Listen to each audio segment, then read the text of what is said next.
Isang ama naman sa Pililla, Rizal ang inaresto dahil sa panggagahasa umano sa sariling anak. Mariin niyang itinanggi ang akusasyon at may unang balita si EJ Gomez. Sa bisa ng arrest warrant, dinakip ng mga pulis ang 42 anyos na lalaking ito dahil sa panggagahasa umano sa kanyang sariling anak na menor de edad sa Pililla, Rizal. Ang lalaki itinuturing na most wanted person ng Rizal. Na-serve na natin yung warrant of arrest na inisyu ng korte for 3 counts of qualified rape.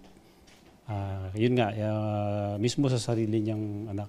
Wala namang resistance at sumama naman kaagad sa kapulisan. Ayon sa pulisya, sa mismong bahay ng mag-ama nangyari ang paulit-ulit na pangahalay.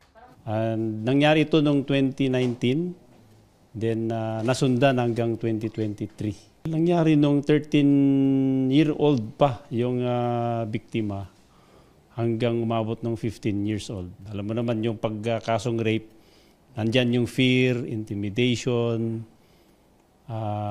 Lately lang na-report kaya umabot ng ganun yung 3 years.